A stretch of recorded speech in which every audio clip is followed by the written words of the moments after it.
In this video, we're going to be talking about a variety of different ways to solve quadratic equations. So we're going to start by solving quadratic equations using factoring. So first, let's just define a quadratic equation. Okay, so a quadratic equation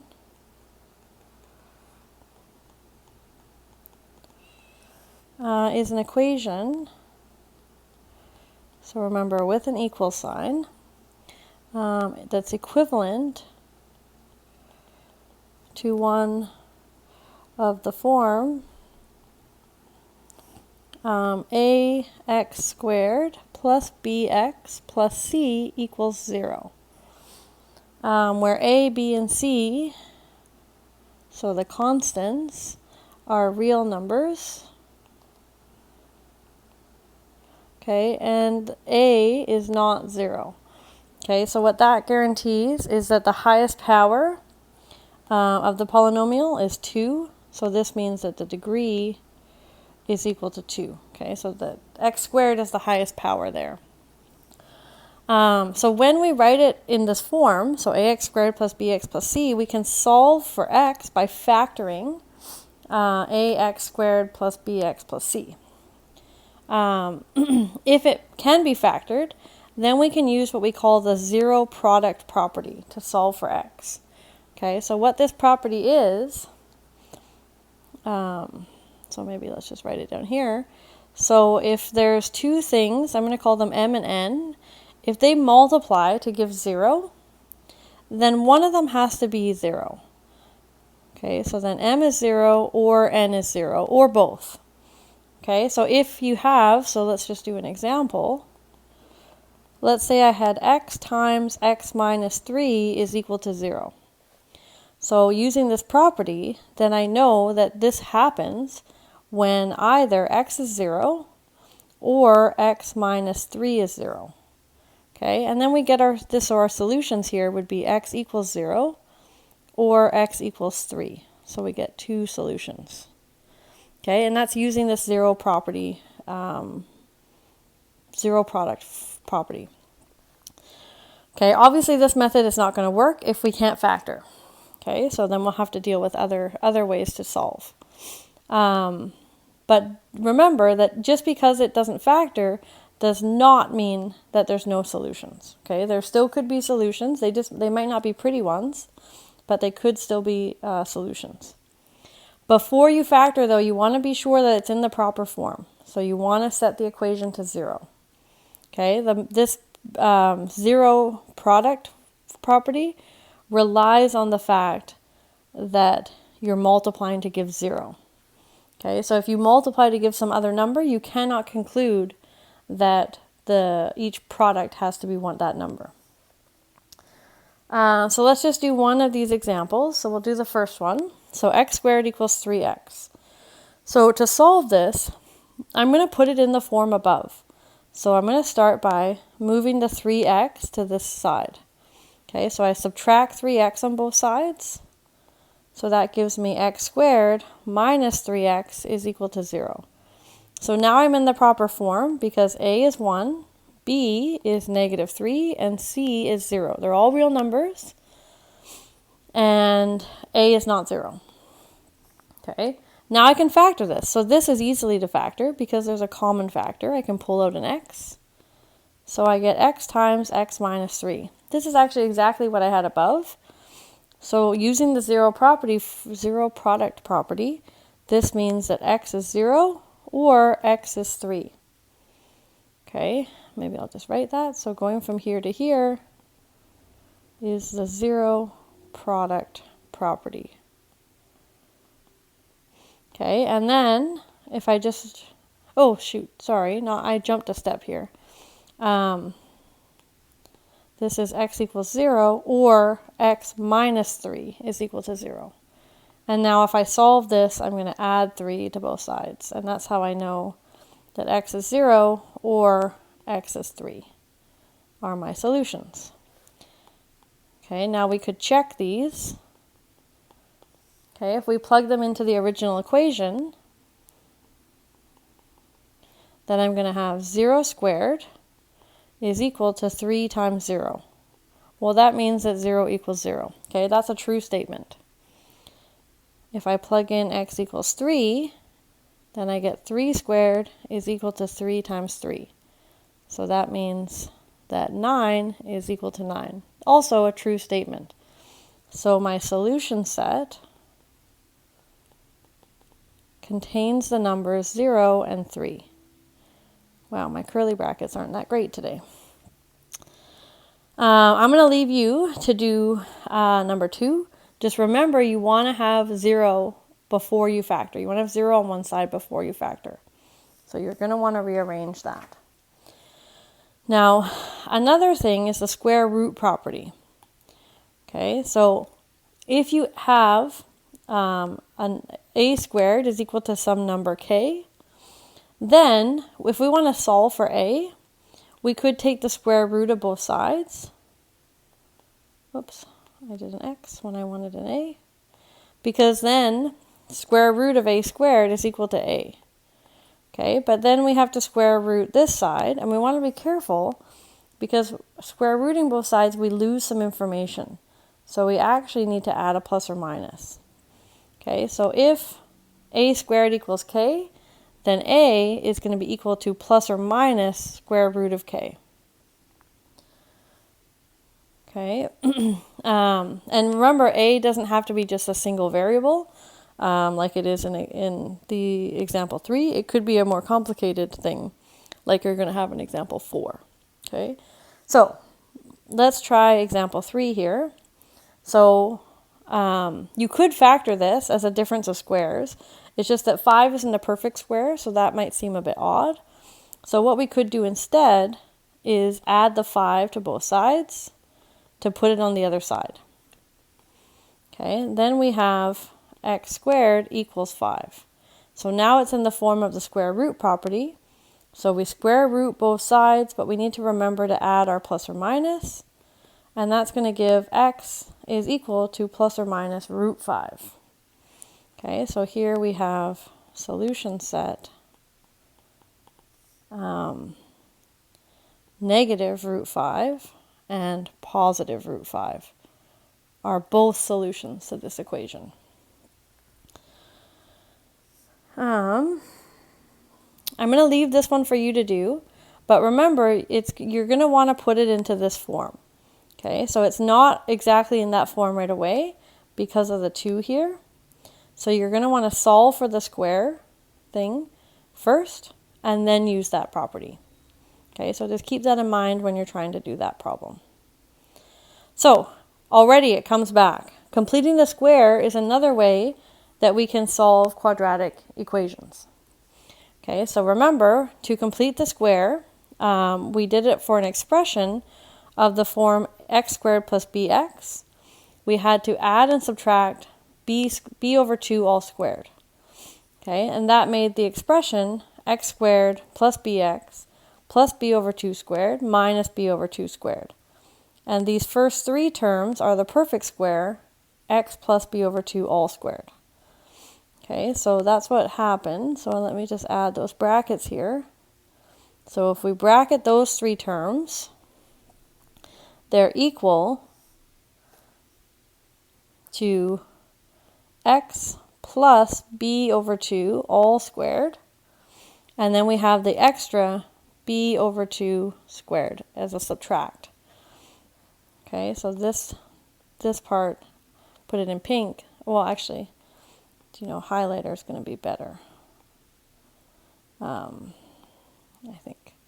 So these 3 terms here combine to make this perfect square here. So if you expand out this perfect square, you're going to get those 3 terms. So, for example, if we wanted to complete the square for x squared minus 6x, then my b is negative 6, which means b over 2 is negative 3. So what this is going to be is x minus 3 all squared minus b over 2, which is negative 3 squared. So we're going to have x minus 3 squared minus 9. Okay, so that's how we completed the square there, like we did before. Okay, now how do we use this to solve a quadratic equation? Well, what we're going to do is complete the square. Okay, so you can rewrite if necessary. So you could have it in the form x squared plus bx equals c. Okay, now the leading coefficient, which is the coefficient of the x, okay, notice that that's a 1. Okay, that's important. If it's not a 1, it's going to make the process a bit harder. Okay, so then you complete the square on the left side. Okay, so complete the square on the left, and then move everything else to the right-hand side. Okay, so you move everything else to the right-hand side, and then you can use the square root property.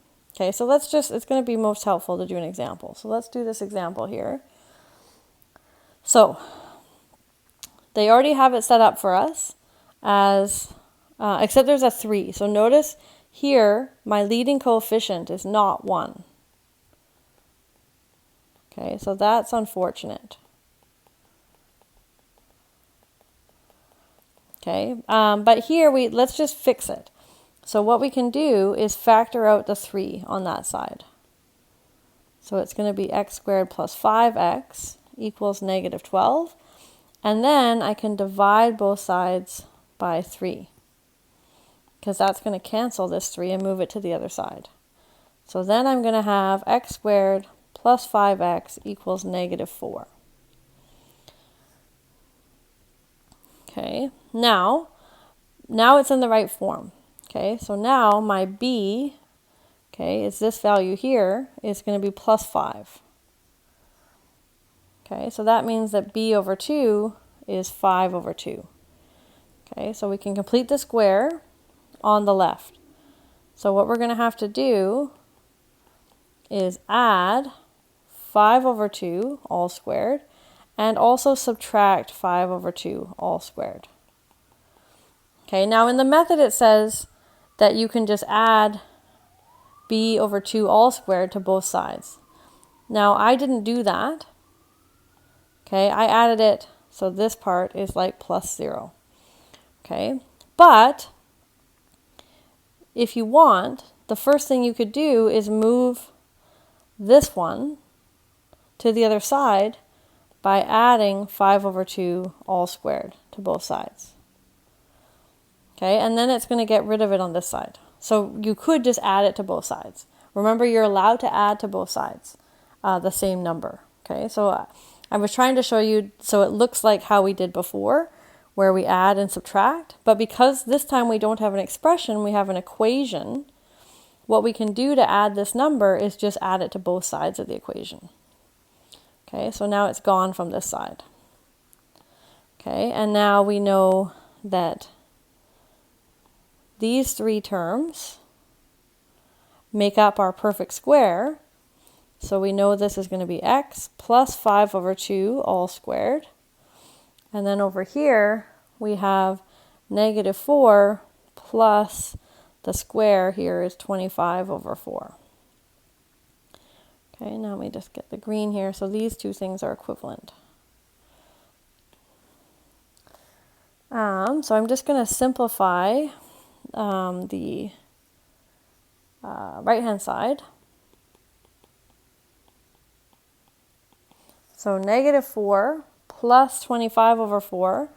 So negative 4 is negative 16 over 4. So what I end up getting is 9 over 4. Okay, now I have a square equals some number. So now I can use the square root property to say that the number inside the square, x plus 5 over 2, should be equal to plus or minus the square root of the other side. Okay, so here we used the square root property. Okay, now the square root of 9 over 4 is actually the square root of 9 over the square root of 4, which is actually plus or minus 3 over 2.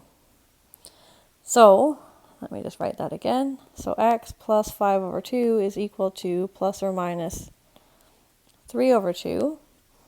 Now I can subtract 5 over 2 from both sides to solve for x. So it's going to be negative 5 over 2 plus or minus 3 over 2.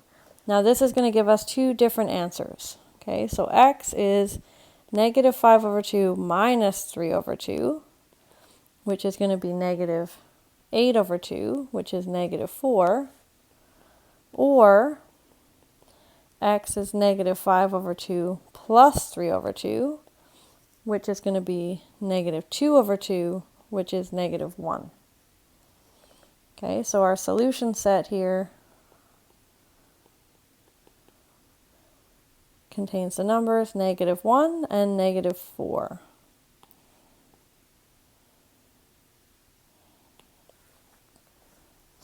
Okay, now you want to be careful. The first step that we did here was very important. So the completing, you can't, if you have the 3 on the outside, it makes it harder. Okay, so you do want to get rid of that if possible. Okay, the last way that we're going to talk about is using the quadratic equation or the quadratic formula. So if you have a quadratic, ax squared plus bx plus c equals 0, so in that form, then there's a formula to solve for x. Okay, so then x is negative b plus or minus the square root of b squared minus 4ac all over 2a. Okay, so this is an important formula that I'm sure you've seen before. Okay, so if you can factor, then it's easier to factor and solve for x. This is more for when you can't factor or when you have trouble factoring. Now, this formula can be proved, although we don't need to do it here, but it can be proved by completing the square with all those variables in there. Completing the square and solving for x. Okay, we don't need to do that, but just so you know, it's not like a magic formula. Okay, so let's try it out once. So this one doesn't factor nicely.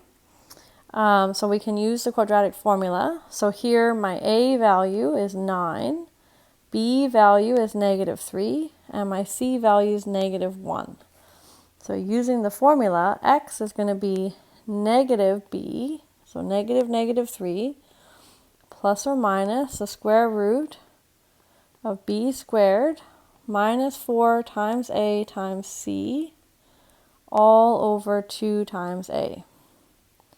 So that's going to be 3 plus or minus the square root of 9 plus, because of the minus minus, 36 over 18. Okay, so that's 3 plus or minus the square root of 45 over 18. And 45 has a perfect square in it. So you could write it as root 9 times root 5. So the reason I want to do that is because root 9 is nice, it's 3. So then this is 3 plus or minus 3 root 5 over 18. And now I can factor out a 3. And then I can cancel the 3 because it divides 18. So I'm going to get 1 plus or minus root 5 over 6. So this gives me two x values because of the plus or minus.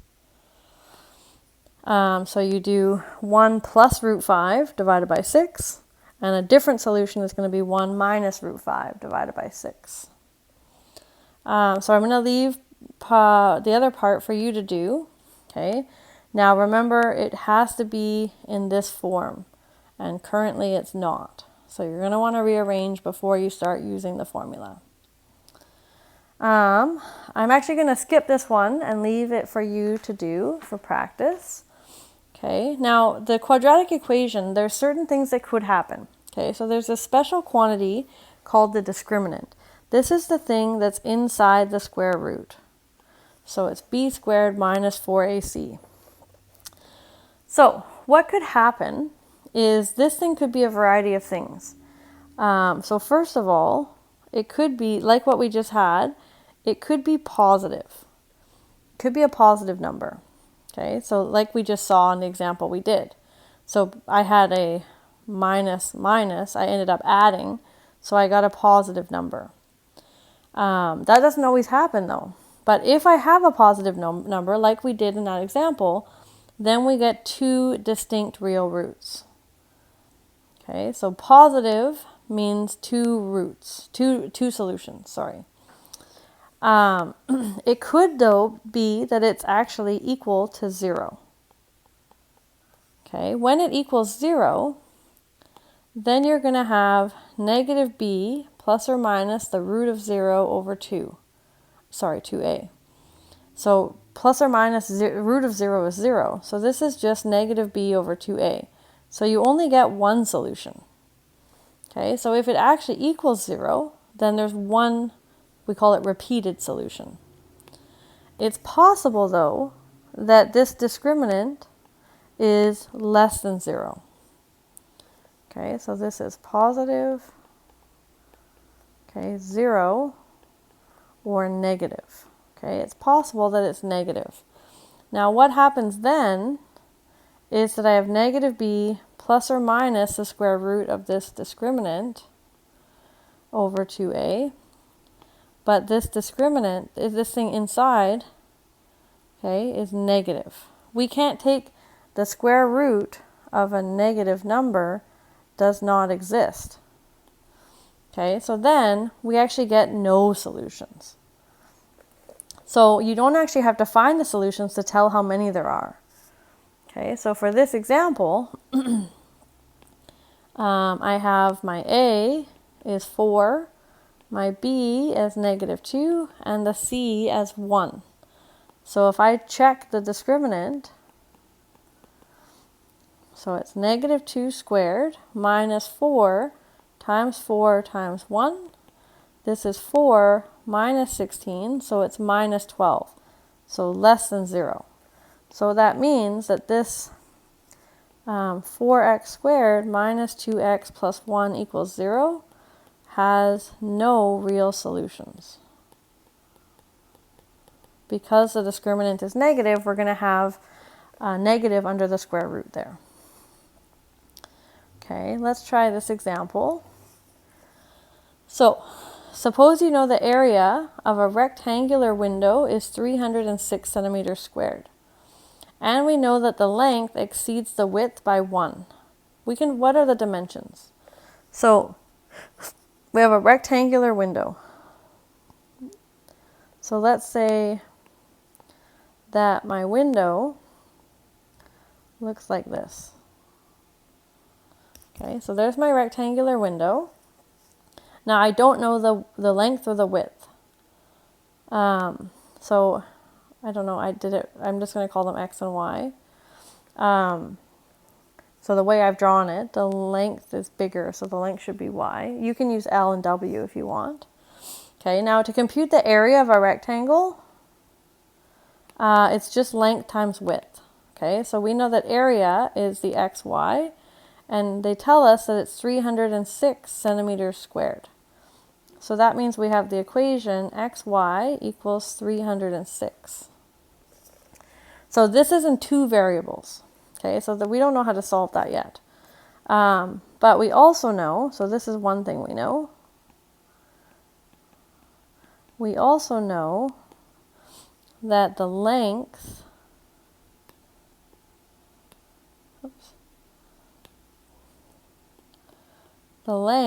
is 1 bigger than the width. It's the width plus 1. It exceeds the width by 1, so it's bigger than by 1. So that means that y is actually equal to x plus 1. Okay, so then we can replace, so our area equation becomes